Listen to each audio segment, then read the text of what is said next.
افغانستان نہ صرف پاکستان کے لیے بلکہ چائنا کے لیے، روس کے لیے، سینٹرل ایشین اسٹیٹس کے لیے بہت امپورٹنٹ ہے. اور پرامن افغانستان اس ریجن کے لیے سب ملکوں کے لیے اہم ہے.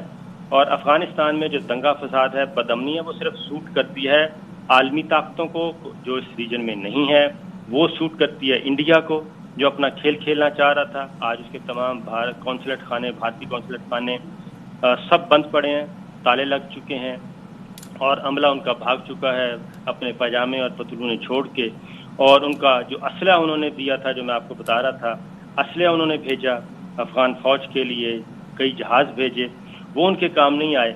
تو یہ سچویشن اس وقت ہو چکی. تو ریجنل جو ہمارے اس ریجن کے اہم ممالک ہیں پاکستان سمیت، وہ سب اس کوشش میں ہیں در پردہ کہ افغانستان میں کسی قسم کی خون ریزی نہ ہو، کیونکہ بہت سارے جو مستقبل ہے اقتصادی ترقی کا وہ پرامن افغانستان سے جڑا ہوا ہے.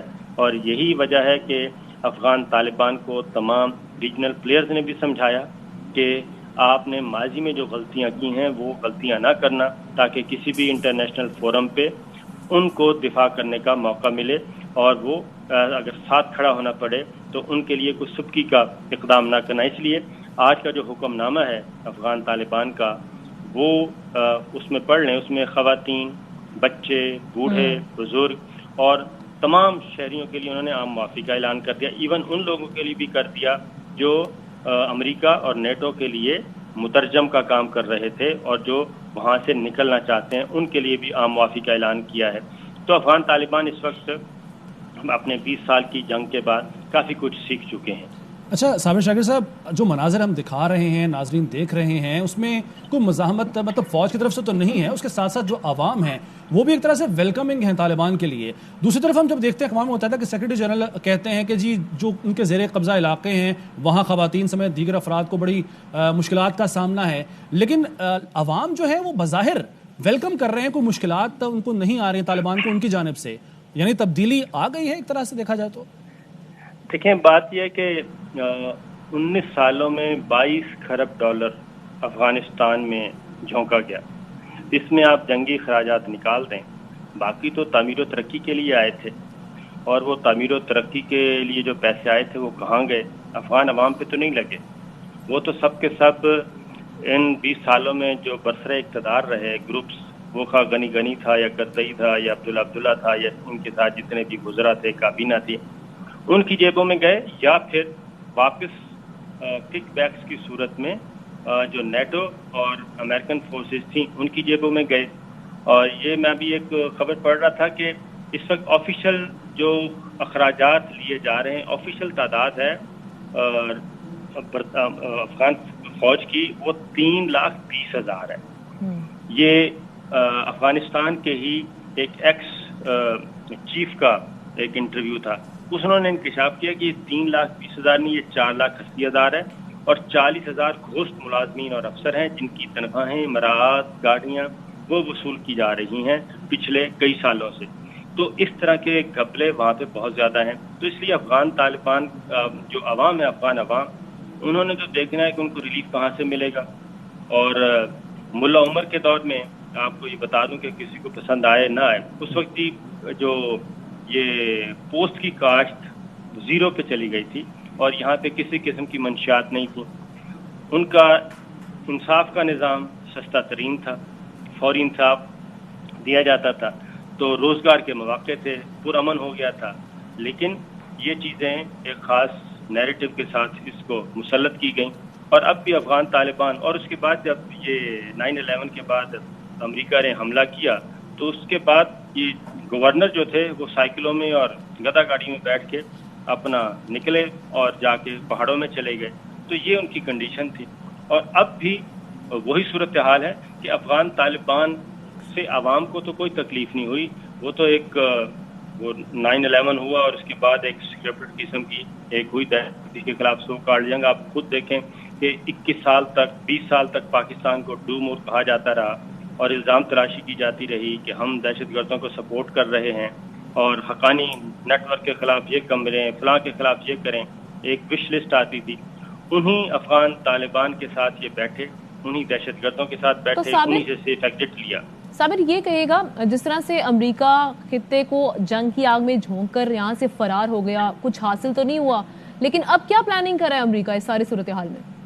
अमेरिका अब कोई नया फसाद तलाश करने की कोशिश कर रहा होगा, और तो उसका कोई नहीं है। पहले इराक में उसने क्या किया, इराक में कुछ हासिल हुआ, इराक पे एक जंग मुसल्लत की गई कि जनाब यहाँ पे कीमियाई हथियार हैं, और उसके बाद बरतानवी वजीर आज़म भी माफ़ी मांग रहे हैं, अमरीकी हुक्काम भी माफ़ी मांग रहे हैं। ठीक है साबिर शाकिर साहब, बिल्कुल ठीक है, बहुत शुक्रिया आपके कीमती वक्त का। आपने बड़ी तफसील के साथ जो सूरत हाल है उस पर अपना तज्जिया पेश किया। अरशद शरीफ साहब सीनियर एंकर पर्सन भी हमारे साथ मौजूद हैं। अरशद शरीफ साहब, पाकिस्तान के लिए डू मोर की तकरार करने वाला अमेरिका नो मोर करते हुए अफगानिस्तान से निकल रहा है, लेकिन खुशाइन बात यह है कि बगैर खून खराबे के यहाँ अमन मुआहदा हो रहा है इक़्तिदार की मुंतकली का। कैसे देखते हैं इस डेवलपमेंट को आप? जी बिल्कुल, जो तारीख में एक पूरा फुल सर्कल आई है 2001 के बाद 2021, 2 दिहाइयों में अफगान तालिबान बैक इन काबुल जिनको निकाला गया था। और इस हवाले से अगर आप अखबारात की सुर्खियां भी देखें, दिसंबर 2001 की और अब अगस्त 2021 की, तो आपको पता लगता है कि तारीख का जो सफर है वो किस तरह से कंटिन्यूटी में है। अफगानिस्तान में जितनी भी ट्रांजिशन आ रही है इसमें अमेरिका बाकायदा तौर पे शरीक है, एक सालिस के तौर पे भी है। और अफगान प्रेसिडेंशियल पैलेस रात ही उन्होंने टेक ओवर कर लिया था, और दोहा में जो मुज़ाकरात हो रहे थे तालिबान के साथ, जो इंगेजमेंट हो रही थी अमेरिकन गवर्नमेंट की, यूएस गवर्नमेंट की, इसमें ट्रांजिशन हो रही है अफगानिस्तान में, काबुल में। अमेरिका उसका पार्ट एंड पार्सल है, और इसमें कलीदी किरदार पाकिस्तान की हुकूमत ने भी अदा किया है। अमेरिकन गवर्नमेंट ने, नेटो और यूके सब ने पाकिस्तान के साथ इंगेज किया। और अगर आप पिछले सिर्फ 2-3 माह के जो इंटरेक्शंस हैं पाकिस्तान के army chief general Qamar Javed Bajwa के साथ, कि किस किस लेवल पे उनकी इंगेजमेंट्स हुई हैं मुख्तलिफ यूरोपीय ममालिक के डिफेंस ऑफिशियल्स के साथ, मिलिट्री ऑफिशियल्स के साथ, तो आपको पता लगेगा कि पाकिस्तान का जो एक कलीदी किरदार रहा है इस ट्रांजिशन में, पूरी दुनिया पाकिस्तान पे डिपेंड कर रही थी कि पीसफुल तरीके से ये सारी चीज़ें हो जाएं। अब जो नए अफगान प्रेसिडेंट हैं उनका नाम ऑलरेडी आ चुका है, और बाय कंसेंसस आया है। मुल्ला बरादर भी गालिबन उस वक्त पहुंच चुके हैं काबुल में, और आगे 6 माह के लिए ट्रांजिशन हुकूमत का क़याम बाकायदा तौर पे अमल में लाया जाएगा। अबूरी हुकूमत वहाँ पे कायम की जाएगी, और विद कंसेंसस ये सारा काम हो रहा है।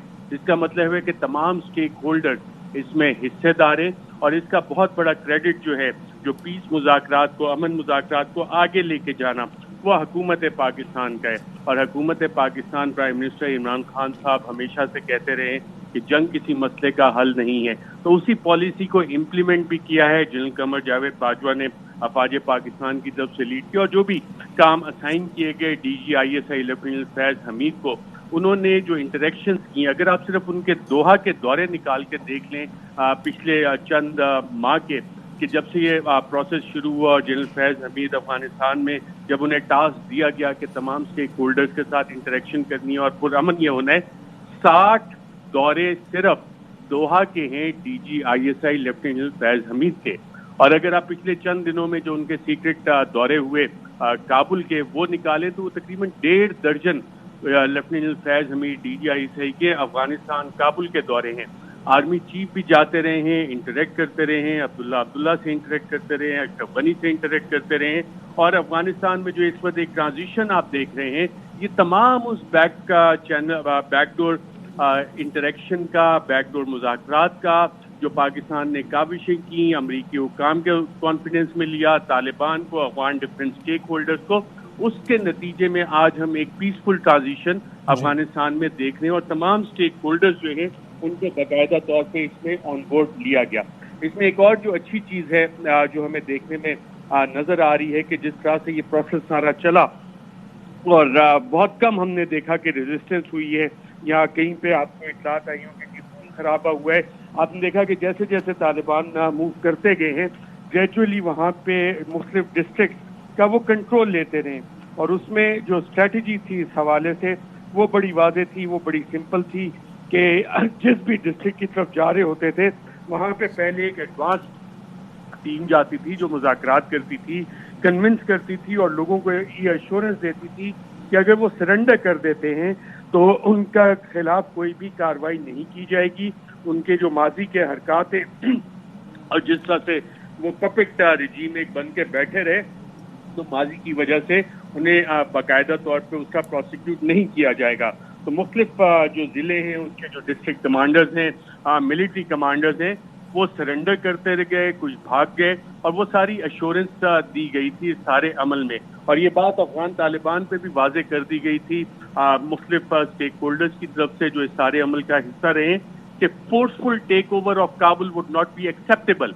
और आज जो कुछ आप ट्रांजिशन इस हवाले से देख रहे हैं, अफगानिस्तान में देख रहे हैं, ये उसी एक स्ट्रॉन्ग मैसेज का नतीजा है कि विदाउट वायलेंस काबुल का टेक ओवर होता हुआ आप देख रहे हैं। जो एक लास्ट रेजिस्टेंस थी वो अशरफ गनी साहब ने बाकायदा तौर पे पुटअप करने की कोशिश की, और अशरफ गनी साहब इक़्तिदार से चिमटे रहने तक, आखिरी हद तक चिमटे रहने की कोशिश कर रहे हैं और करते रहे हैं। और इस हवाले से उनके साथ जो एग्रीमेंट हुआ था अमेरिकन का, ज़ल्मे खलीलजाद की जो बातचीत हुई थी, वो ये था कि वो अपनी जो लास्ट तकरीर थी उसमें बाकायदा तौर पे इस्तीफा देंगे, लेकिन अशरफ गनी ने वहाँ पे एक यू टर्न आके लिया और इस्तीफा नहीं दिया, जिससे कि अमेरिकन हुक्काम और जितने नेगोशिएशंस में शामिल थे वो काफ़ी इस हवाले से गुस्से में भी आए थे। और इसीलिए अगर आप काबुल में इस वक्त सूरत हाल देखें तो अफगान प्रेसिडेंशियल पैलेस जो है वो अमेरिकन ने बाकायदा उसको कल रात टेक ओवर कर लिया था, और अब अशरफ गनी का अमेरिकन बाकायदा तौर पे इस हवाले से इस्तीफा दिलवाएंगे। अशरफ गनी साहब आपके पास अब कोई ज़्यादा ऑप्शंस नहीं रही हैं। अशरफ साहब बहुत शुक्रिया, आपने बड़ी तफसील के साथ तज़किया पेश किया सूरत हाल पर, बहुत शुक्रिया आपके वक्त का।